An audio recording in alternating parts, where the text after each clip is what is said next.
Exam के दौरान बच्चे एग्जाम फोबिया जैसी बीमारियों से पीड़ित होने लगते हैं। कभी कभी पीड़ित बच्चे बेहोश तक हो जाते हैं। जिला अस्पताल में हर दिन 4 से 5 केसेस आ रहे हैं और उसके इलाज के लिए स्टूडेंट्स की काउंसलिंग और मेंटल रिलैक्स एक्सरसाइज कराई जाती है। जरूरत पड़ने पर पेरेंट्स की भी काउंसलिंग की जाती है।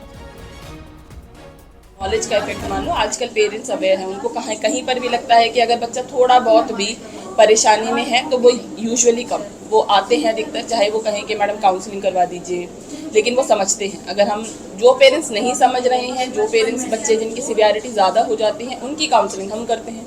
उनको हम समझाते हैं कि भाई नहीं, ऐसा नहीं होता है, पहले का टाइम अलग था, अभी थोड़ी दिक्कतें बच्चों की चेंज हो गई हैं, तो उसके तरीके से समझाया जाता है। पेरेंट्स को भी काउंसिल करते हैं, इसीलिए हम साथ में।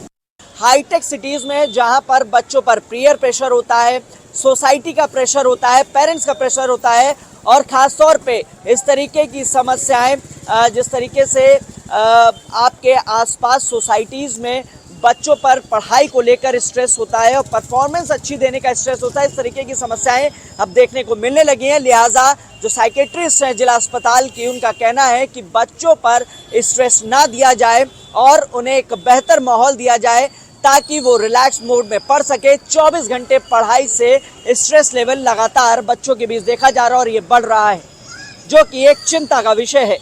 कैमरामैन विपिन के साथ हिमांशु शुक्ला, न्यूज़ 18 नोएडा। हमीरपुर में तेज रफ्तार ट्रक ने बाइक को टक्कर मार दी। हादसे में 2 लोगों की मौत हो गई, जबकि 2 लोग गंभीर रूप से घायल हैं।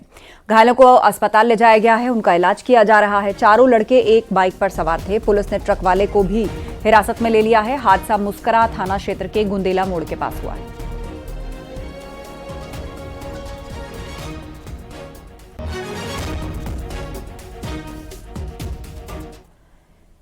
नोएडा इंटरनेशनल एयरपोर्ट को शुरू करने की तैयारियां तेज हो गई हैं। यमुना अथॉरिटी ने उड़ान भरने से पहले यात्रियों की सुविधा से जुड़े काम पूरे किए। एयरपोर्ट पर बिजली से लेकर पानी और पहुंचने के लिए रोड बनाई गई है। आपको बता दें, अप्रैल में यहां से हवाई सेवा शुरू करने का लक्ष्य है। नोएडा इंटरनेशनल एयरपोर्ट का कार्य युद्ध स्तर पर चल रहा है और उसके चलते 3 महीने पूर्व ही यमुना प्राधिकरण को दिए गए काम पूरे कर लिए गए। दरअसल में स्टेट सपोर्ट एग्रीमेंट के तहत यमुना प्राधिकरण को सड़क, बिजली और पानी, ये तीनों कार्य करने थे, जिसमें अप्रोच रोड भी शामिल था जो एयरपोर्ट की कनेक्टिविटी के लिए था। ये तीनों काम 3 महीने पहले ही कर लिए गए। इसके अलावा आपको बता दें कि वैलिडेशन फ्लाइट भी अप्रूव हो गई। डीजीसीए ने तमाम रिपोर्ट सौंपी गई थी, उसको अप्रूव कर दिया गया, यानी ट्रायल भी सक्सेसफुल हो गया है। और अब जो निर्माणाधीन जेवर इंटरनेशनल एयरपोर्ट है, वहाँ पर जल्द ही टिकट बुकिंग की ओर बढ़ा जाएगा। लिहाजा यहाँ पर तमाम तैयारी की जा रही है। अप्रैल 2025 इसकी डेडलाइन रखी गई है जब यहाँ से फ्लाइट उड़ेगी।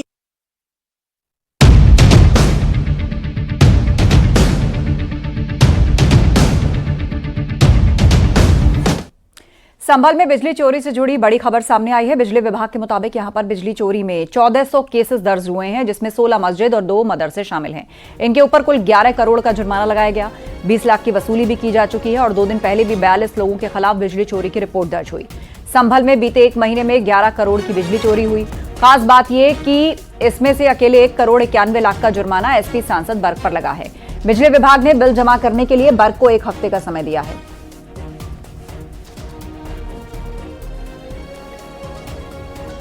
तो बिजली विभाग का बहुत बड़ा खुलासा, 42 लोगों के खिलाफ चोरी की रिपोर्ट हुई है। 2 दिन पहले ही दर्ज हुई है रिपोर्ट और अब चोरी के 1400 केसेस संभल से दर्ज किए गए हैं, जिसमें मस्जिद और मदरसे भी शामिल हैं।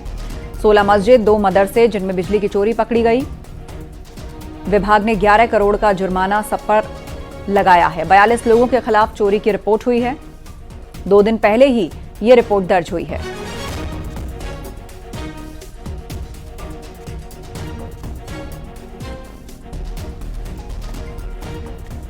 तो 16 मस्जिद, 2 मदरसों की चोरी पकड़ी गई।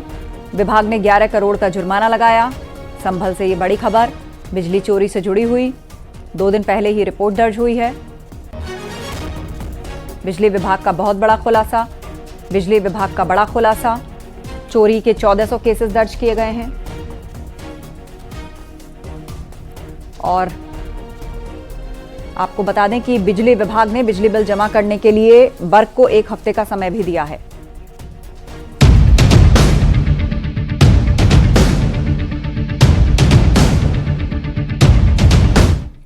शीतलहर के चलते यूपी में आज और कल स्कूल बंद रहेंगे। ठंड के चलते 8वीं तक के सभी स्कूल्स बंद रहेंगे। सभी जिलों के डीएम के निर्देश पर बीएसए ने छुट्टी घोषित की है। कड़ाके की ठंड और घने कोहरे के बीच बारिश की आशंका को देखते हुए स्कूलों को बंद किया गया है। नोएडा से लेकर गाजियाबाद समेत पश्चिमी यूपी के कुछ जिलों में बारिश भी हो रही है।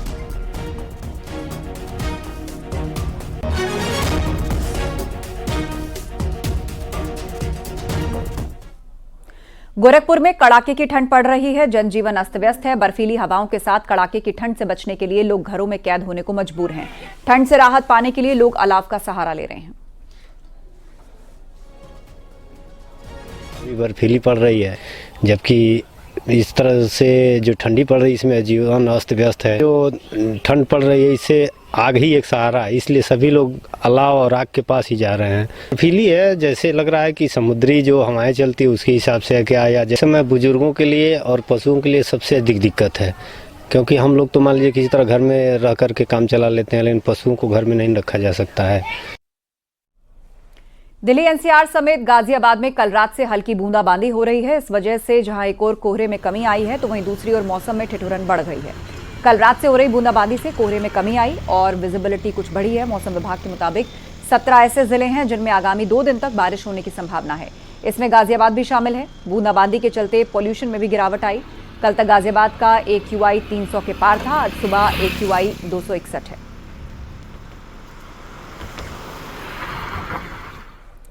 उधर ताज नगरी आगरा में भी देर शाम से तेज हवाओं के साथ झमाझम बारिश हुई। इससे तापमान में गिरावट आई। गलन और ठिठुरन भरी सर्दी से लोग यहां परेशान हैं। लोग अलाव और गर्म कपड़ों का सहारा लेकर सर्दी भगाने पर लगे हैं।